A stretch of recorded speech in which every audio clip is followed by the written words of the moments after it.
Bom dia aqui no Brasil para todos que estão ouvindo. Boa tarde a quem está na Europa. É com prazer que hoje nós apresentamos a palestra da professora Mercedes Brea, que vai nos falar. Eu vou ler um pequeno texto sobre a professora que vocês já receberam, mas é interessante a gente repetir. Então, a professora doutora Mercedes Brea vem da Universidade de Santiago de Compostela, na Galiza, Espanha. É catedrática jubilada, é filóloga de filologia românica e licenciou-se em filosofia e letras em 1973. Começou como docente da Universidade de Santiago de Compostela, doutorou-se em 1975 também em filologia românica. Em 1983, passou a trabalhar na Universidade de Granada, convertendo-se em catedrática em 1984. Em 2000, foi eleita decana da Faculdade de Filologia da Universidade de Santiago, foi diretora do Serviço de Publicações e vice-reitora do professorado da mesma universidade, dirigiu a Escola de Doutoramento em Artes e Humanidades, Ciências Sociais e Jurídicas, coordenou diversos projetos de investigação, bem como o Grupo de Investigação GI 1350 da própria Universidade de Santiago de Compostela e a Rede de Estudos Medievais Interdisciplinares, subvencionados pela Junta de Galícia. Colaborou também com agências de avaliação nacionais de comunidades autônomas e de outros países. Outra parte do comitê científico de muitas revistas de sua especialidade. Bom, esse é um pequeno resumo de tudo o que a professora Mercedes fez, que é muito mais, a gente estaria só apresentando isso para ela. E o título da palestra da professora é Reflexionando sobre as Cantigas Trovadorescas de Santuário. E, professoras, agradecemos imensamente sua dedicação a essa palestra. E agora a palavra é sua. Muito obrigado. Muito obrigada por minha parte. O título da palestra xa indica cal é a temática sobre a que pretendo falar, pero estaba buscando como acceder. En realidade, ten que ver con un novo recurso electrónico que o Centro Ramón Piñeiro puxo na rede nos finais do ano 2024, que é este que podemos ver de cantigas de Romaría. O ideal sería que pudésemos entrar no enlace e poder velo directamente como funciona, pero dado que isto non vai ser posible con este sistema, explicarei moi breve, rapidamente, como é que está organizado. O que podemos ver no recurso electrónico é fundamentalmente unha relación completa de todos os textos que podemos identificar como cantigas de santuario, aínda que o nome probablemente máis estendido sexa o de cantigas de Romaría, todas estas cantigas das que se pode acceder ao texto directamente, mediante enlaces internos con outra base de datos que é MDB,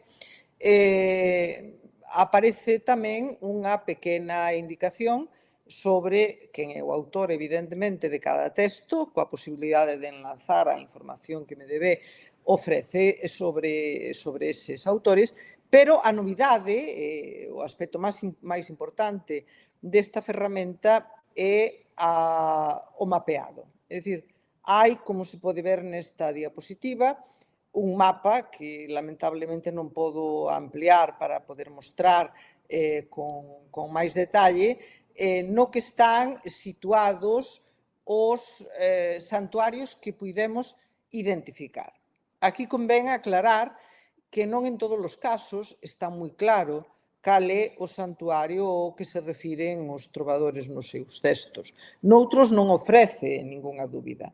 Nos que non ofrece ningunha dúbida, xa se mostra únicamente o lugar onde está ese santuario e algunha fotografía do estado actual.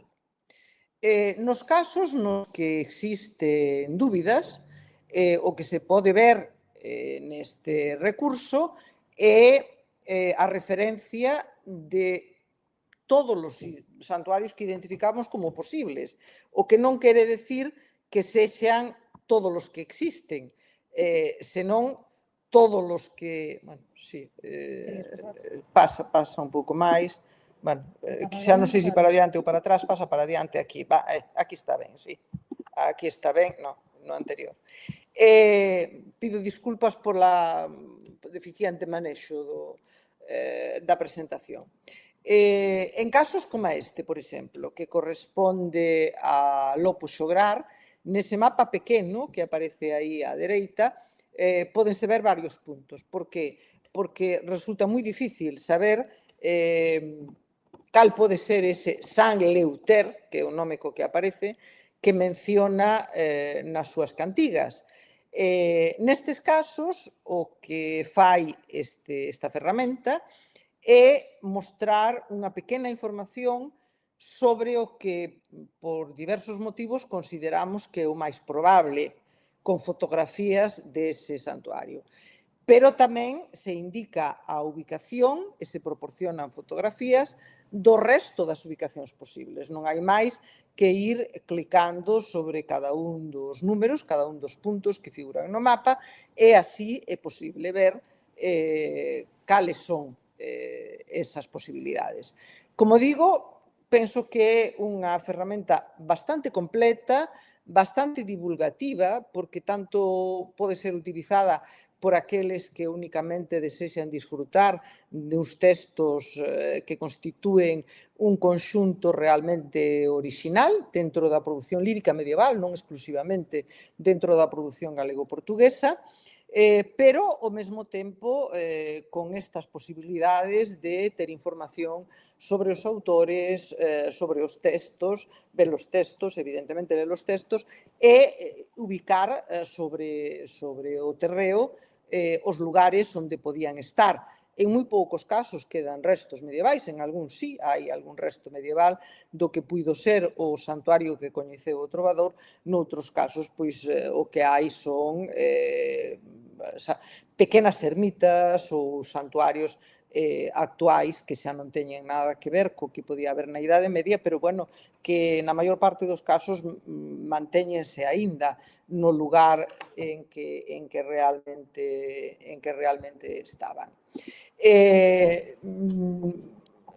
O traballo con esta ferramenta levounos a reflexionar novamente sobre algúns dos moitos problemas que plantean.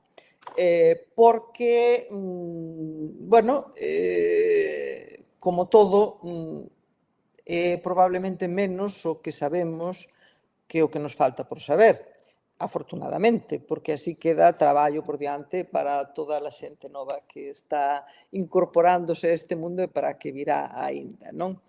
Entre os problemas sobre os que se podería falar, eu quixera hoxe facer unha pequena indicación sobre estes 4 que podemos ver en pantalla.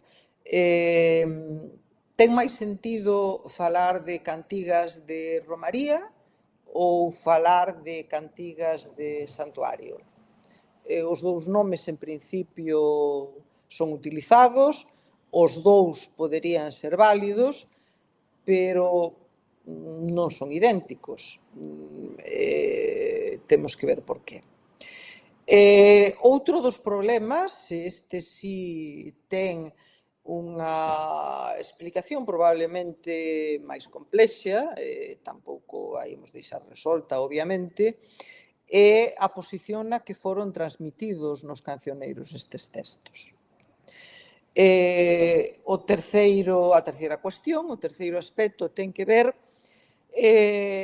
coa categoría social dos autores, porque tendemos a falar de xograres, e tamén habería moito que matizar sobre que quere decir realmente xograres, sobre se todos eles eran de verdade xograres ou non, e sobre a cronoloxía en que foron compostos, e, por suposto, pero isto xa ten que ver co punto anterior, a cronoloxía en que foron incorporados á tradición manuscrita. E, finalmente, as circunstancias ou os motivos que puideron acompañar a composición. Se comenzamos polo primeiro deses aspectos,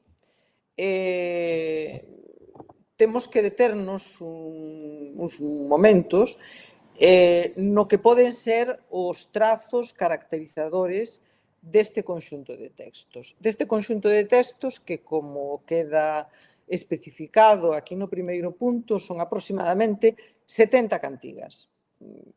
Algunha máis, algunha menos, segundo tomemos en consideración algunhas duvidosas que uns autores incorporan e outros deixan fora. Pero o que teñen en común, digamos que prácticamente o único que teñen todos estes textos en común é a presenza dun axotopónimo que fai indicación dun santuario. Un santuario que, casi con excepción de Santiago de Compostela, probablemente era sempre unha pequena ermida e moitas veces situada en lugares aillados, moitas veces, polo que podemos ver aínda agora, na cima de un monte ou en lugares de non moi fácil acceso, pero que, polo menos unha vez ao ano, celebran unha festa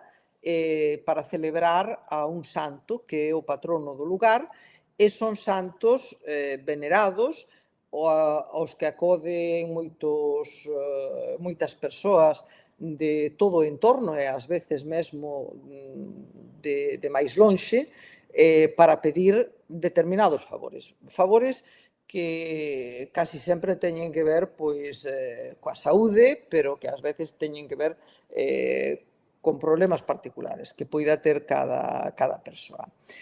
Como digo, esa presencia dun axotopónimo que indica que hai un santuario. En algún texto en particular, dos que forman parte dun ciclo máis extenso, nos que se fala da ida ao santuario, ni siquiera se menciona o santuario como tal, senón que o único que hai é unha invocación, por exemplo, par San Servando, non? É dicir, está facendo referencia ao santo que preside ese lugar e non tanto a reunión de persoas para celebrar esa festividade. Pero eses casos son os menos e son precisamente os que se dubida se deben ser ou non deben ser incorporados como cantigas de santuario. Desde o punto de vista formal, si desde o punto de vista formal hai algo en común que prácticamente todas estas cantigas son cantigas de refrán. Realmente a única excepción é unha cantiga de mestría de Martín de Padrocelos. Todas as demais son cantigas de refrán, todas. A maior parte delas utilizan o paralelismo.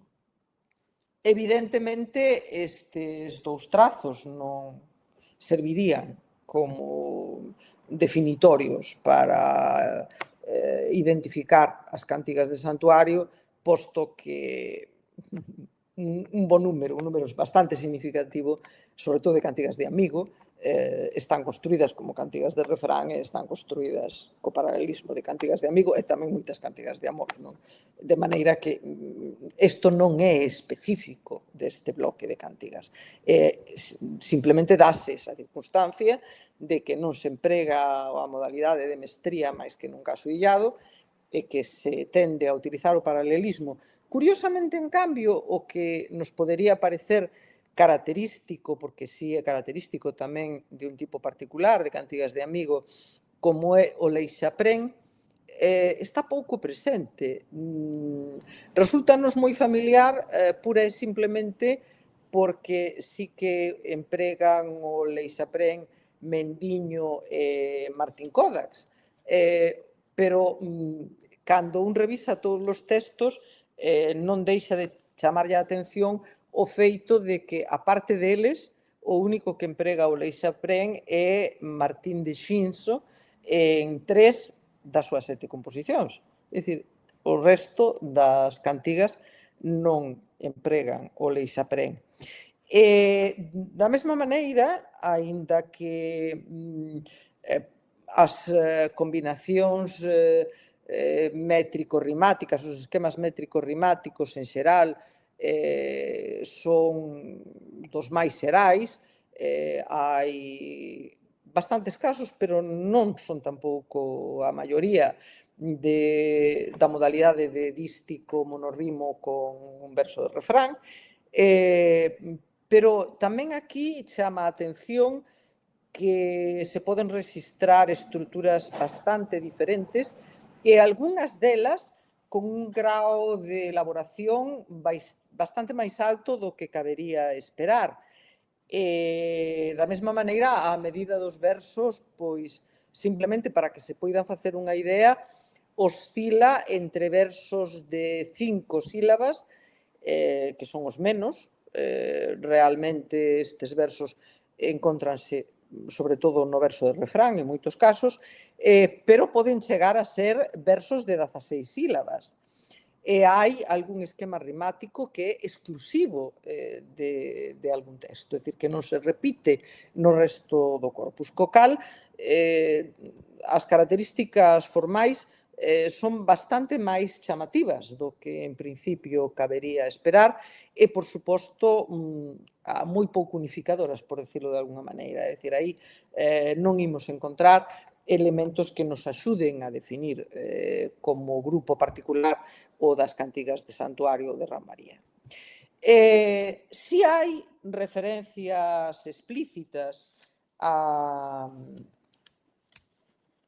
existencia dunha romaría. Unha romaría, eu non sei se no Brasil se celebran moitas romarías, pero podo decir que na Galicia esta é unha realidade moi viva aínda na actualidade. Non só a festa no santuario para celebrar un santo, senón a asistencia desde bastante lonxe as persoas que fan como unha especie de peregrinaxe a pé, hai mesmo quen o fai de xeonllos como unha oferta aos santos. Isto aínda está vivo hoxe, polo tanto, a nos non nos sorprende decir, é nos moi fácil poñernos en ambiente e en moitos casos aínda nestes mesmos lugares. Por exemplo, a Romaría de Nosa Señora do Faro, que canta Xoán de Requeixo, é unha realidade moi viva aínda na actualidade, como a ela moitas outras das que aparecen aquí.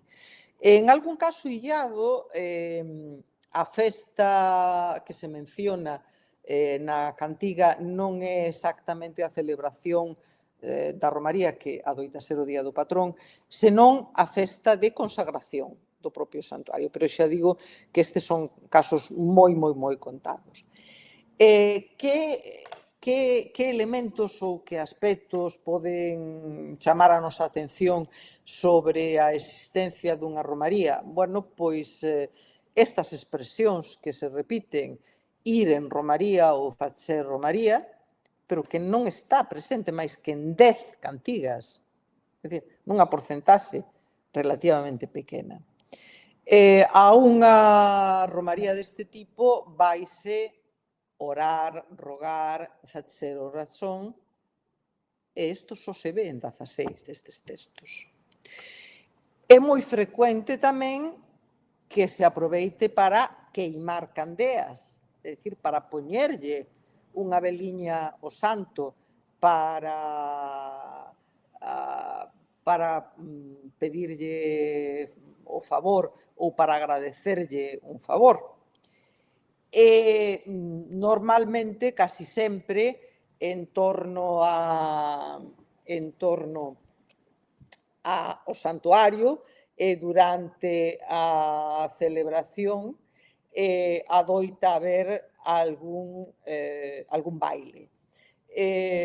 Bueno, isto debía ser normal, sigue sendo normal na actualidade, pero acontece o mesmo que nos casos anteriores, que únicamente o vemos nunha das cantigas, o feito de bailar.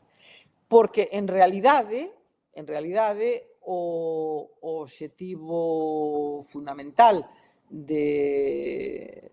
das cantigas de santuario, de aí que eu prefira a denominación de cantigas de santuario, porque como cantigas de romaría en sentido estrito, pois non atoparíamos máis que estas que vemos aquí.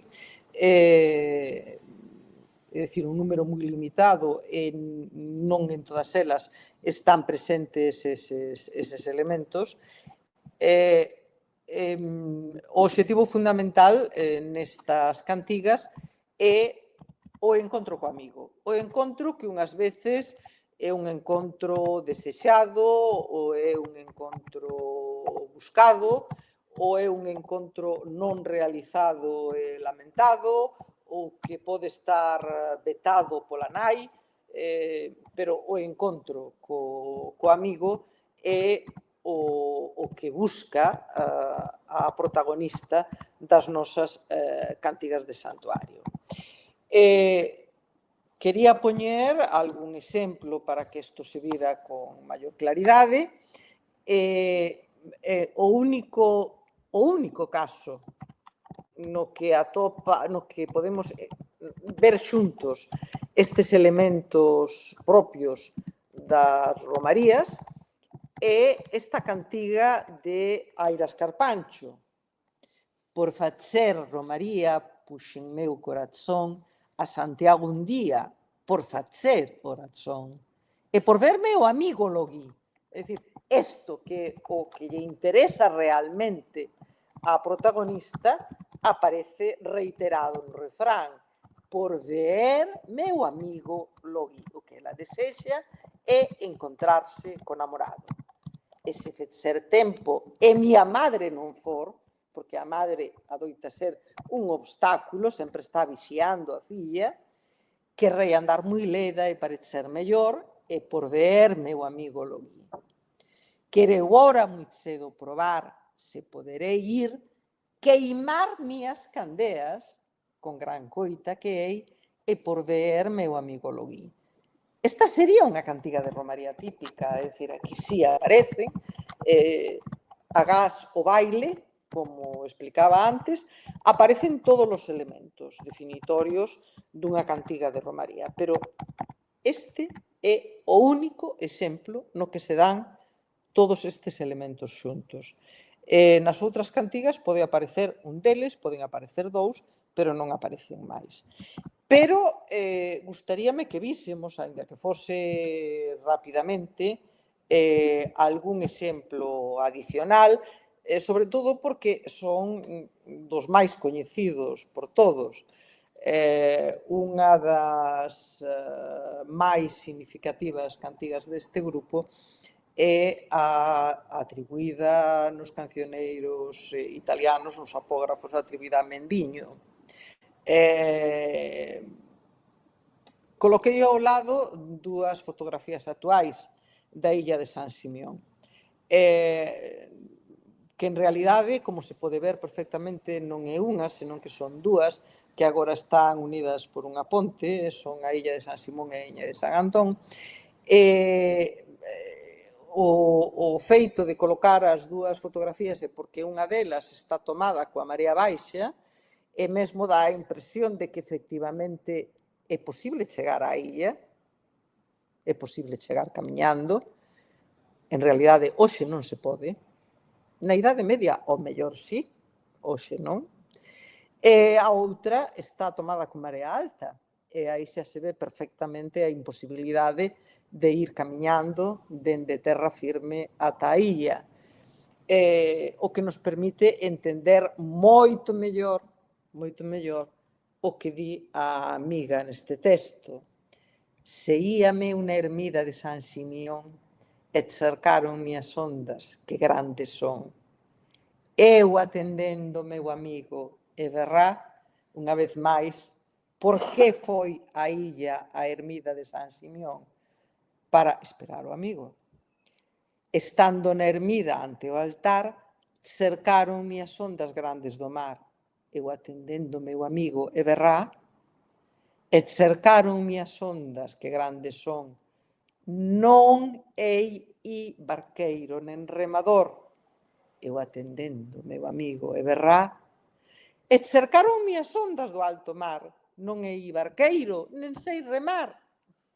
Eu atendendo meu amigo e berrá, non hei barqueiro nen remador, morrerei eu fremosa no mar maior. Eu atendendo meu amigo e berrá, non hei barqueiro nen sei remar, morrerei eu fremosa no alto mar. Eu atendendo meu amigo e berrá, penso que non precisa comentarios, porque o texto, coas fotos ao lado, é perfectamente comprensible. O que lamento é non saber cantar, obviamente, porque teño que recordar para que non nos soupera, que penso que ninguén, que estes textos non se recitaban, que se cantaban, todos eles se cantaban. E para completar con un diferente, aínda que do mesmo tempo, pois imos poñer un texto de Xoán Servando. Ora van a San Servando donas facer romaría, e non me leixan con elas ir, ca logo alá iría. Porque ven meu amigo. Esta insistencia en empregar o refrán para facer referencia ao encontro co amigo. Se eu fose en tal compaña de donas fora guarida, mais non quis hoxe miña madre que fechese ende eu a ida, porque ven meu amigo. Tal romaría de donas vai alá, que non a par, e fora hoxe eu con elas, mas non me queren leixar, porque ven meu amigo. Nunca me miña madre vexa, se dela non for vingada, porque hoxe a San Servando non vou e me ten guardada, porque ven meu amigo. Escollín esta cantiga simplemente para que se vise con claridade que, aínda que tamén van os homes, obviamente, senón non esperaría ver o amigo, as romarías, quen máis acode son as mulleres. Parece que a nai iría acompañada de outras donas a esta romaría, pero non permite que a acompañe a filla, precisamente porque non desexa que poida encontrarse co amigo. Como non podemos deternos moito máis nos textos, que sería o máis interesante probablemente, pasaremos a falar dos puntos seguintes de forma moi rápida. A maioría destes textos aparecen no Cancioneiro de Xograres Galegos. Aparecen no chamado Cancioneiro de Xograres Galegos. Isto ten que ver co estudo de Antonio Resende de Oliveira, o establecemento de diversas fases ata chegar á compilación xeral. Efectivamente, aí están a maioría dos textos.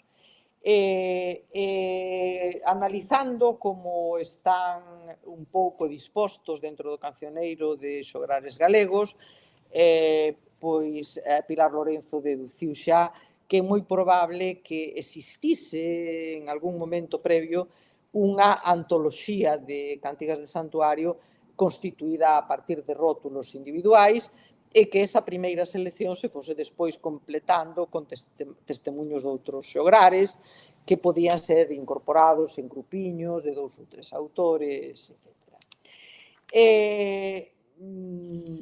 Ben, isto é así, é certo, pero curiosamente, pois, por exemplo, Mendiño, do que non conservamos máis que a peza que acabamos de ver, aparece fora do Cancioneiro de Xograres Galegos. De feito, aparece entre o chamado Cancioneiro de Cabaleiros e a recompilación de clérigos, polo que é posible que esa cantiga chegase máis tarde, nun rótulo individual, bueno, a súa inclusión aí puido ser debida a factores moi diversos, tanto a que gozase dunha certa fortuna, dun certo éxito, como o simple interés do compilador de non deixar fora ningún material que chegase ás súas mans. É igual, é moi difícil sabelo.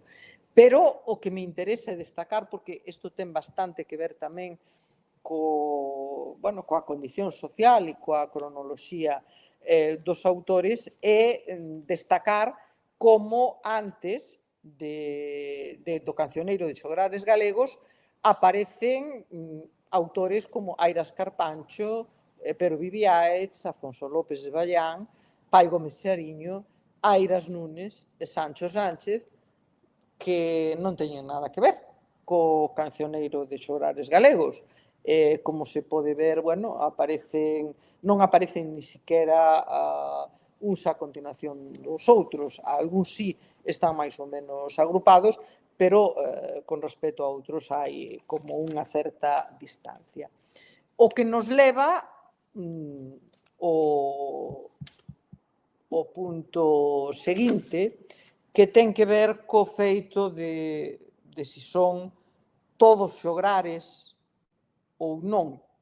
Adianto xa que, bueno, probablemente con excepción de Mendiño, eses nomes que acabamos de ver antes dos que están no Cancioneiro de Xograres Galegos non poden ser considerados precisamente xograres, polo menos a maior parte deles. Pero é que mesmo cabería preguntarse se todos os integrantes do chamado Cancioneiro de Xograres Galegos son realmente xograres, porque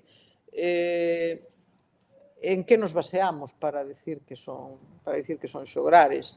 Bueno, hai algún caso que é bastante evidente, porque a propia rúbrica atributiva que figura nos cancioneiros o di, é o caso concreto de Lopo e de Airas Páez, que aparecen como Lopo xograr e Airas Páez xograr.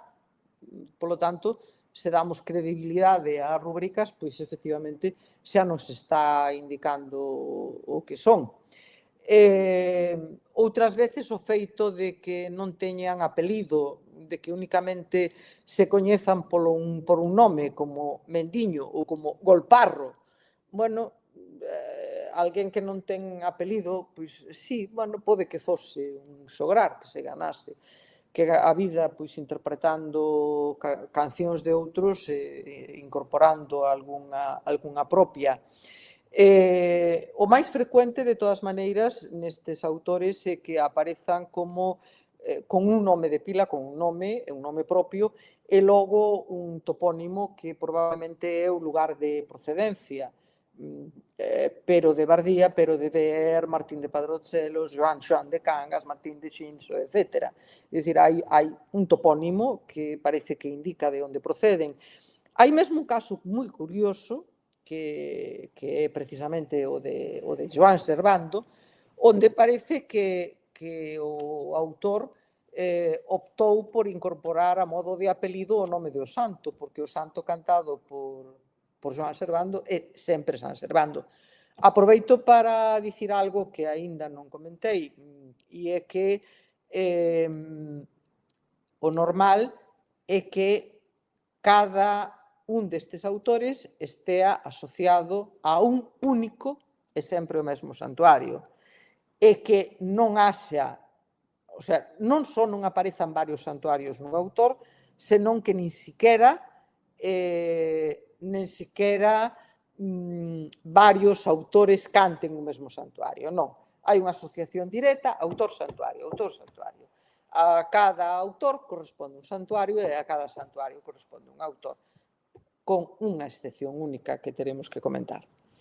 Pero volvendo ao que preguntaba antes, realmente todos son xograres. Bueno, acabo de dar algúns datos que poden levarnos a pensar que sí son xograres, pero tamén se facemos caso a ese mesmo tipo de informacións, pois algún caso casi o contradiría. Por exemplo, Hai unha rúbrica das chamadas por Elsa González, rúbricas codicolóxicas, que di en esta folla adiante se comenzan as cantigas de amor.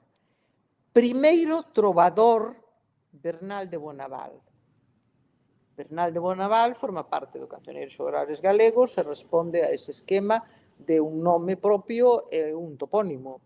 Podería ser un xograr, porque entón a rúbrica codicolóxica di primeiro trovador.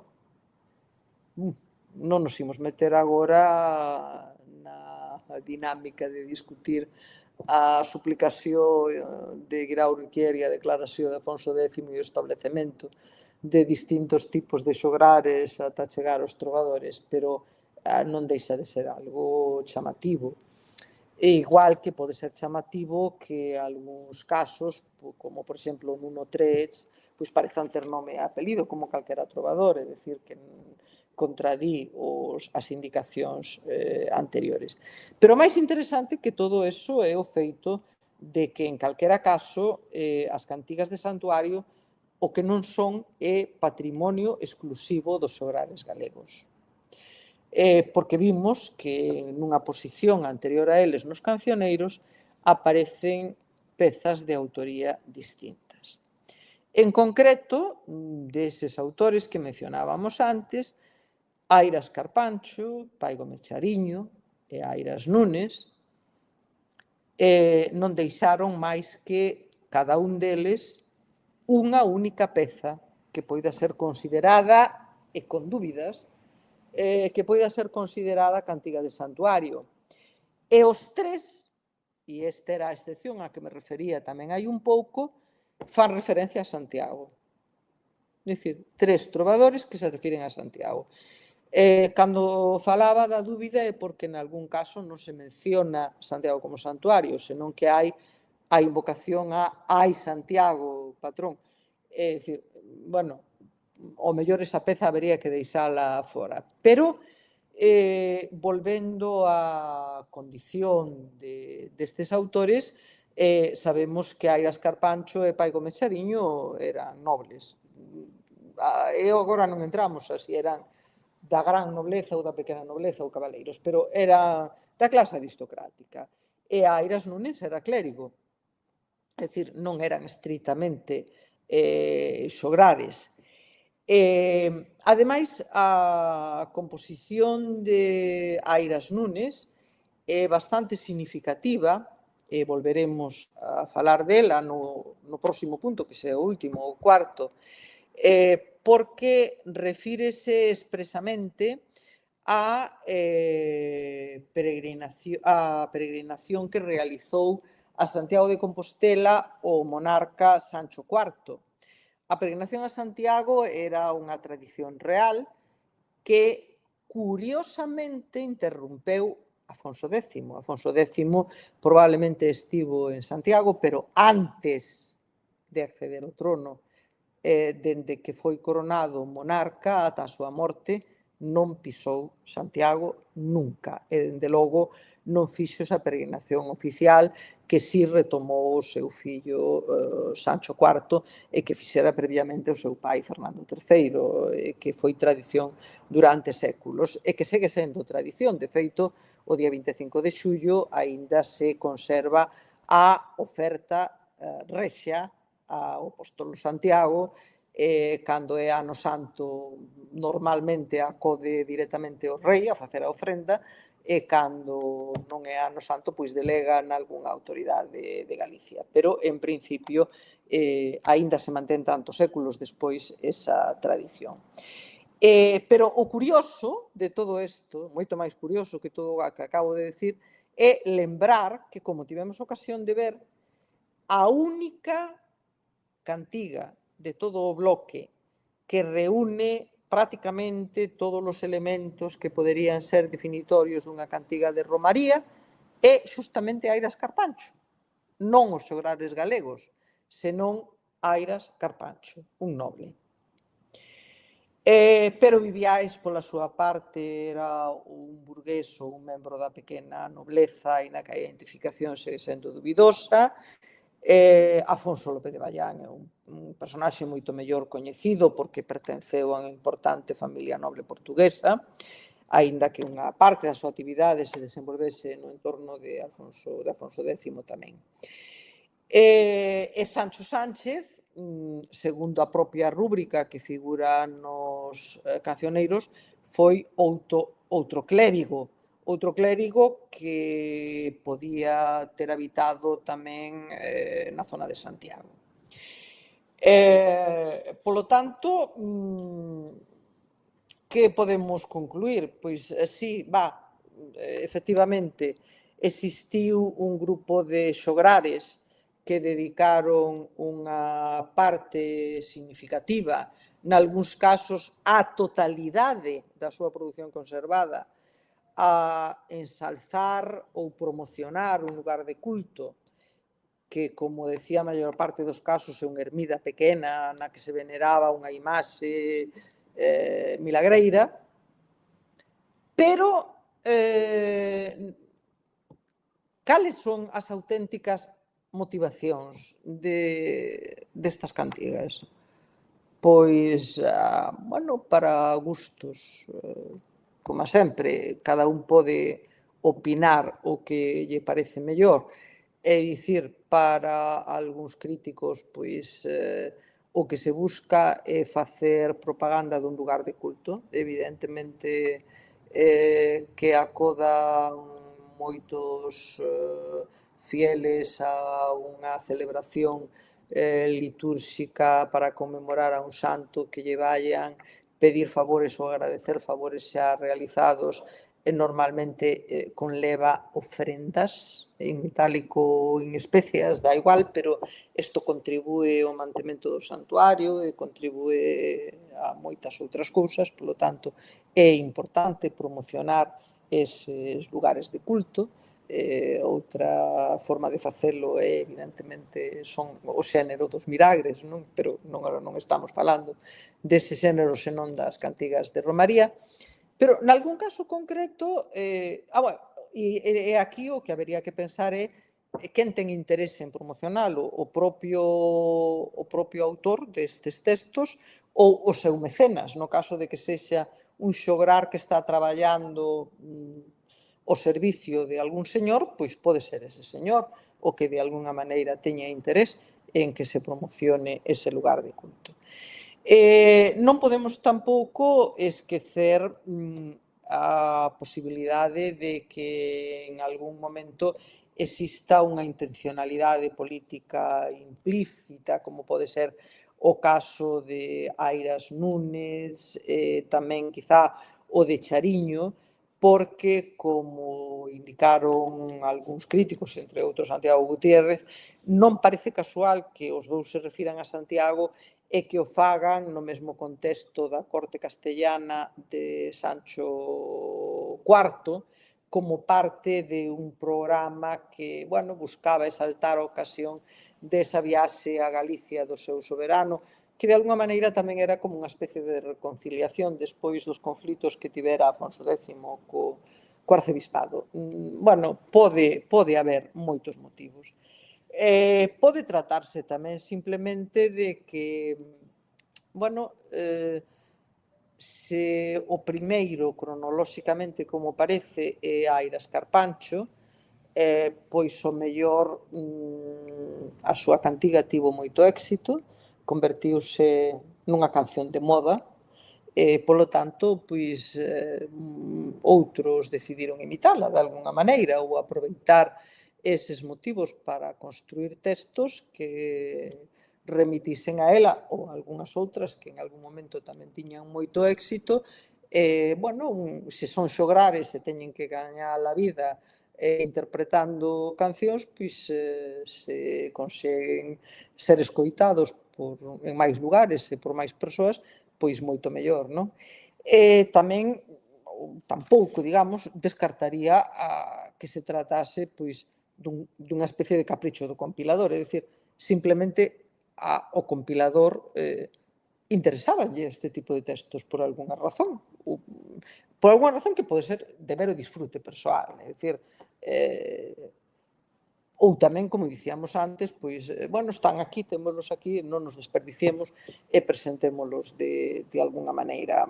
Bueno, é moi difícil. En calquera caso, e con isto remato, insisto en que o que me parece moi significativo é que a primeira cantiga deste bloque sexa a de Airas Carpancho, e que as máis recentes sexan a de Airas Nunes e as de Chariño, é dicir, xustamente autores que non pertencen aos xogares galegos e que ademais os tres estean relacionados con Santiago.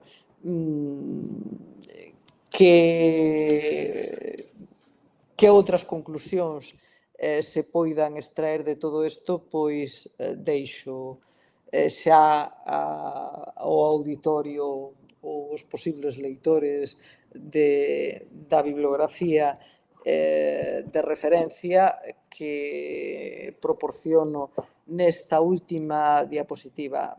Obviamente aquí non están todos os traballos que se ocuparon, están os que me parece que poden resultar máis útiles para todos aqueles que se interesen polo tema, que queiran afondar un pouco nel, que queiran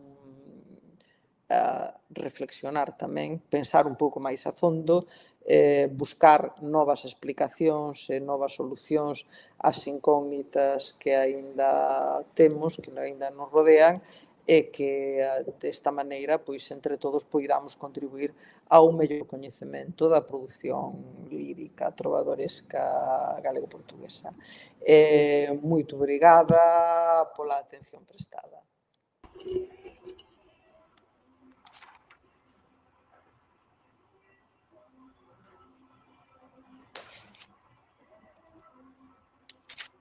Professora, nós que agradecemos essa bela apresentação.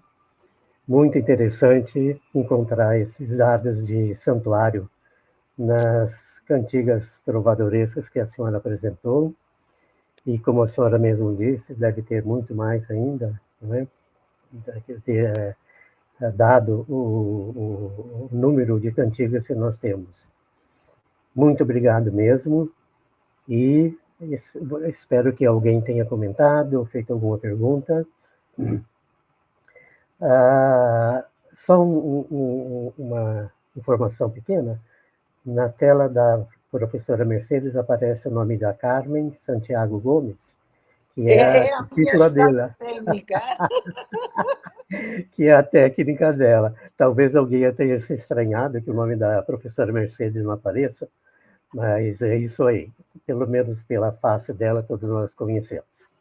Então, vamos ver se temos algum comentário aqui, professora. Um minutinho só. Então, vamos lá. Laura, você quer ler? Sí.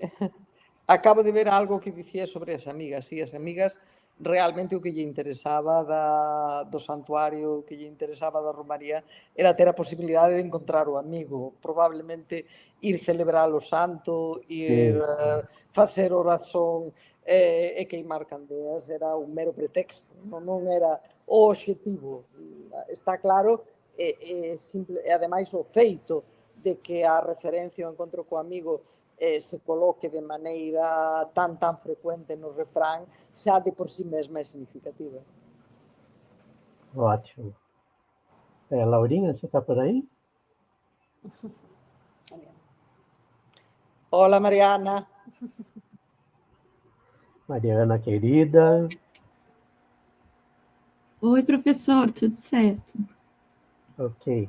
Você quer ler os recados ou a professora já está lendo direto? Acho que a prof pode ler direto, que é assim. Então tá bom, ótimo. Eu estava preocupado.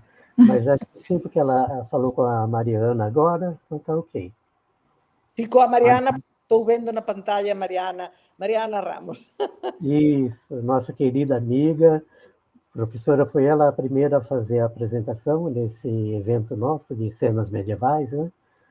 E agora vejo a Yara.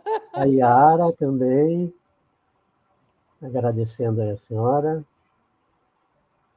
É verdade, Eu Yara. o que recomendo, desculpe, o que recomendo é entrar, se aínda non o fixeron, no recurso, que está...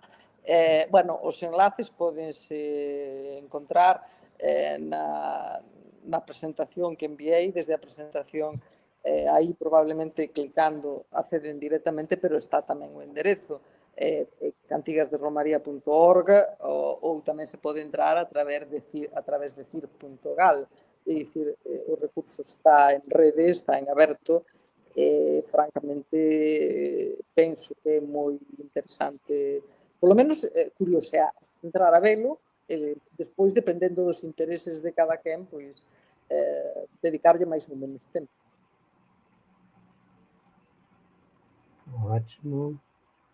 Mais alguém?